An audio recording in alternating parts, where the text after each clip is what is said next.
ధనుసు రాశికి సంబంధించి చాలా చక్కగా చెప్పారు. వారికి కలిసి రానివి ఏంటివి అనేవి. అవును. ఒకవేళ తెలియక పొరపాటు జరిగి వాళ్ళ పొరపాటు చేస్తే ఏ దేవుడి ఆరాధన వాళ్ళకి ఆ టైంలో మంచిది, మీరేం సూచిస్తారు వాళ్ళకి?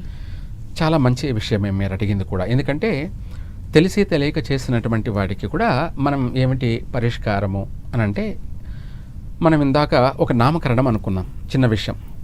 ఆ సమయంలో చేసినప్పుడు దానివల్ల వాళ్ళకి తరచూ ఏదన్నా ఇబ్బందులు వచ్చే అవకాశం ఉంది. ఎందుకంటే అవి అందరికీ కాదు, ఆ సమయంలో చేసినటువంటి వాళ్ళకి.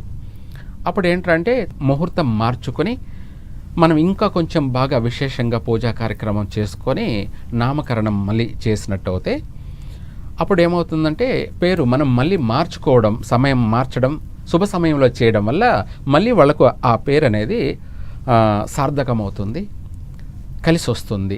లేదు ఇంకా కూడా మనం ఇందాక అనుకున్నాం, ఇంకా అది జన్మనామమే కాబట్టి పెట్టినటువంటి పేరు, ఇంకా అది మార్చలేము కదా అనుకుంటే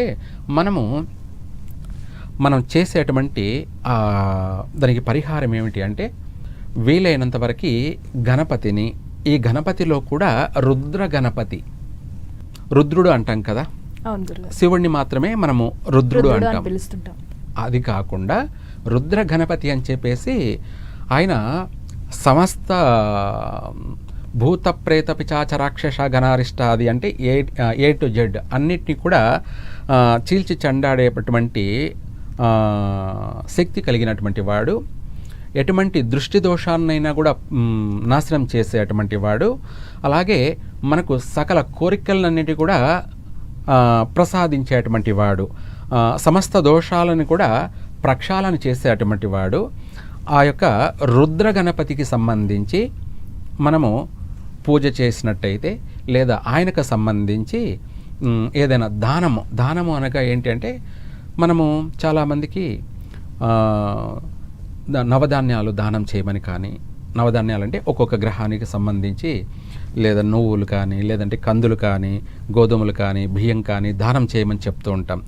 అలా కాకుండా పూర్తిగా నవధాన్యాలు కలిపి, ఈ నవధాన్యాలని ఒక రాగి పాత్రలో, ఒక రాగి గిన్నెలో నవధాన్యాలను 9 రకాలు కలిపి, అలాగే ఒక ఎరుపు వస్త్రము, నలుపు వస్త్రము రెండు కూడా తీసుకొని ఆ యొక్క రుద్ర గణపతికి సంబంధించినటువంటి శ్లోకం కానీ, మంత్రం కానీ, లేదా ఏదైనా సరే పఠించి ఆ యొక్క రాగి పాత్రతో కూడుకున్నటువంటి ఎరుపు వస్త్రము, నలుపు వస్త్రంతో కూడుకున్న నవధాన్యాలని పూజారికి దానం చేసినట్టయితే వాళ్ళ ప్రారంభించిన ప్రతి పని, ఏ పనైనా సరే, చిన్న వ్యాపారమా, లేకపోతే అది నామకరణమా, లేదంటే వివాహమా, ఏదైనా సరే, దీనికి సంబంధించి పరిష్కార మార్గం అనేది ఇక్కడ మనకు రాహుకాల సమయంలో శనివారం రోజు లేదా మంగళవారం రోజు కానీ, రాహుకాల సమయంలో అది ఎప్పుడైనా పర్వాలేదు, రాహుకాలం అనేది ముఖ్యము. లేదా శనివారం ఉదయం వచ్చేసి 9 నుంచి 10:30 వరకు రాహుకాల సమయం ఉంటుంది. ఆ సమయంలో దానం చేసిన తర్వాత తనకు మనం దక్షిణ పెట్టి దానం చేసిన తర్వాత మనం తిరిగి చూడకూడదు అన్నమాట.